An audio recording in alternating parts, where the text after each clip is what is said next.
반갑습니다, 여러분. 오늘 우리가 함께 분석해 볼 주제는 예수님의 공생의 사역에서 그야말로 가장 극적이고 중요한 터닝 포인트가 되는 사건입니다. 바로 가이사랴 빌립보에서 있었던 그 유명한 신앙 고백이죠. 사실 이건 그냥 성경에 나오는 흔한 대화 중 하나가 아니에요. 우리 신앙의 거대한 영적 청사진을 완벽하게 보여주는 엄청난 순간이거든요. 자, 그럼 이 놀라운 구조의 밑그림을 향해 바로 뛰어들어 볼까요? 너희는 나를 누구라 하느냐? 와, 진짜 짧고 강렬하죠?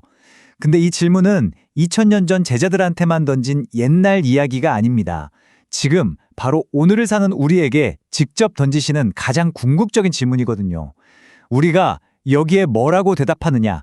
바로 거기서부터 오늘 세어볼 모든 영적 건축물의 절대적인 기초가 시작됩니다. 오늘 우리가 살펴볼 영적 청사진의 뼈대입니다. 첫 번째 단계 기독론, 두 번째 교회론, 세 번째 종말론, 그리고 마지막으로 현대 성도를 위한 로드맵까지 순서대로 짚어보겠습니다. 자, 그럼 첫 번째 단계인 기독론, 즉 견고한 신앙의 기초부터 시작해보죠. 베드로가 아까 그 질문에 이렇게 대답하잖아요. 주는 그리스도시요라고요. 여기서 정말 흥미로운 건 여러분도 잘 아시겠지만 그리스도가 예수님의 성씨나 이름이 아니라는 겁니다. 기름 부음 받은 자로서 인류 구원에 필요한 필수적인 역할을 완벽하게 성취하시는 그 세상을 뒤바꿀 최고의 직분을 뜻하죠. 그러니까 이 그리스도라는 단 하나의 칭호가 담고 있는 무게감이 진짜 엄청납니다. 구약시대 가장 필수적이고 거룩했던 세 가지 직분 기억하시죠? 선지자, 제사장, 그리고 왕. 이 세 가지 역할을 예수님 한 분이 한 몸에 완벽하게 체현하시고 완성하셨다는 뜻이거든요. 말 그대로 단어 하나에 이 모든 엄청난 진리가 꽉 응축되어 있는 겁니다. 근데 베드로의 고백은 여기서 멈추지 않습니다. 바로 이어서 살아계신 하나님의 아들입니다라고 덧붙이잖아요. 이건 그냥 예수님이 도덕적으로 되게 훌륭한 인간이라거나 위대한 선지자 중 한 명이라는 정도가 아닙니다. 하나님과 본질적으로 똑같은 완벽한 신성을 가지신 성자 하나님 그 자체시라는 절대적인 확증인 거죠. 그런데 여기서 우리가 절대 놓치면 안 되는 결정적인 디테일이 하나 있어요. 예수님이 이 고백을 딱 들으시고 뭐라고 하시죠? 이를 내게 알게 하니는 혈육이 아니요 하늘에 계신 내 아버지시니라 라고 하십니다. 그러니까 이 놀랍고 깊은 깨달음은 베드로 개인의 천재성이나 머리에서 나온 게 아니라 오직 전적인 하나님의 은혜이자 신적인 계시가 있어야만 가능하다는 걸 아주 명확하게 보여주는 대목입니다. 이어서 두 번째 단계인 교회론, 무너지지 않는 공동체로 넘어가 보겠습니다. 방금 우리가 아주 단단한 기독론적 기초를 다졌잖아요. 이제 그 위에 세워지는 거대한 구조를 볼 차례인데요.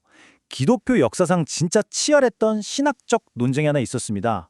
예수님이 이 반석 위에 교회를 세우겠다고 하셨을 때 그게 실수투성에 흔들리는 인간 베드로 개인을 의미했을까요?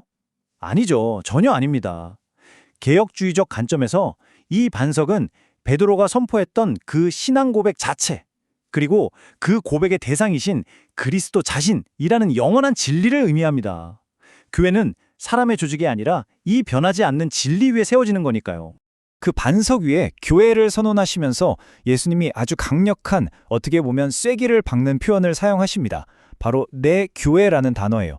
되게 짧은데 그 의미가 참 엄청납니다. 교회의 궁극적인 소유권, 주권, 그리고 모든 권위가 오직 예수 그리스도께만 속해 있다는 걸 온 세상에 선포하신 거거든요. 이 새로운 공동체의 진짜 주인이 누구인지 그냥 단번에 명확히 못 박으신 겁니다. 그럼 그 주인이신 예수님께서 이 교회에 부여하신 힘은 대체 어느 정도일까요? 첫째로 천국 열쇠를 주십니다. 복음을 선포해서 구원의 문을 열어버리는 그야말로 막강한 영적 권위죠. 둘째는 음부의 권세가 이기지 못하리라는 약속입니다. 세상이 아무리 극심하게 박해하고 흔들어도 교회가 결코 무너지지 않고 완벽하게 보호받는 난공불락의 요새라는 걸 보장해 주시는 진짜 가슴 벅찬 약속 아닙니까? 자, 이제 세 번째 단계인 종말론, 고난을 넘어선 승리에 대해 살펴보겠습니다. 이 난공불락의 교회가 최종적으로 어디에 도달할지, 그리고 거길 가려면 어떤 역설적인 길을 통과해야 하는지 봐야 하는데요. 방금 그 위대한 기독론 교회론을 선언하시자마자 예수님은 너무나 충격적이게도 본인의 십자가 고난과 죽음을 예고하십니다. 십자가 없는 영광은 없다는 거죠. 사실 사람들의 눈에는 십자가가 진짜 잔혹하고 비참한 패배의 상징으로 보였을 겁니다. 하지만 이게 하나님의 그 거대한 구속 계획 안에서는 죄와 사망을 완전히 박살내는 가장 궁극적이고 유일한 승리의 방식이었던 겁니다. 그리고 이런 거대한 십자가의 신학은 그냥 이론으로 끝나는 게 아니라 신자들의 일상적인 삶과 바로 연결이 됩니다. 자기 십자가를 지고 나를 따를 것이니라. 다들 아시는 말씀이죠? 예수님은 지금 우리의 시선을 이 땅에서의 잠깐의 편안함에서 장차 다가올 미래의 영원한 영광과 보상으로 완전히 돌려버리시는 거예요. 십자가를 지는 삶, 이게 바로 참된 제자도라는 걸 강조하시는 겁니다. 이 다이나믹한 과정을 타임라인으로 쫙 펼쳐놓고 보면 이렇습니다. 먼저 고난과 죽음이라는 십자가를 통과하고 그 다음 변화산 사건과 부활을 기점으로 가시적인 하나님 나라가 본격적으로 시작됩니다. 그리고 마침내 최후의 심판과 정의로운 보상이 주어지는 재림의 때에 이 모든 것이 완벽하게 완성되는 거죠. 그러니까 종말론적인 승리라는 건 그냥 나중에 죽어서 가는 먼 미래의 약속이 아니라 지금 이미 우리가 여기서 누리고 있는 현재적인 현실이라는 그 놀라운 신비를 깨닫게 해주는 겁니다. 드디어 마지막, 네 번째, 현대 성도를 위한 로드맵입니다. 2000년 전 그 가이사랴 빌립보에서 그려졌던 이 고대의 청사진이 오늘을 치열하게 살아가는 우리의 신앙에는 어떻게 적용될까요? 방금 본 세 단계에서 핵심만 딱 뽑아볼게요. 첫째, 세상이 예수님을 어떻게 깎아내리려 하든 우리는 아까 베드로처럼 흔들림 없는 명확한 고백 위에 딱 서 있어야 합니다.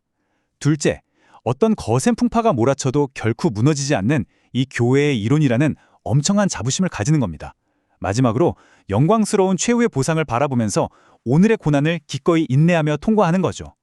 결론을 맺어보자면 이게 바로 복음의 총체적 로드맵입니다. 예수님이 누구신지 정확히 아는 그 바른 지식이 자연스럽게 아주 견고한 공동체를 만들어내고요. 그 공동체가 세상의 어떤 박해나 어려움도 두려워하지 않고 영원한 최후의 승리를 향해서 뚜벅뚜벅 걸어가는 것. 와, 이 모든 게 마치 하나의 거대한 퍼즐처럼 완벽하게 연결되어 있는 거죠. 자, 오늘 분석을 마무리하면서 여러분 스스로에게 이 궁극적인 질문을 다시 한번 던져보셨으면 좋겠습니다. 가치관이 끊임없이 요동치고 흔들리는 오늘날의 이 거센 폭풍우 한가운데서 여러분은 과연 예수님을 누구라 하십니까? 여러분의 신앙적 기초는 지금 이 흔들리지 않는 반석 위에 굳건히 잘 세워져 있습니까?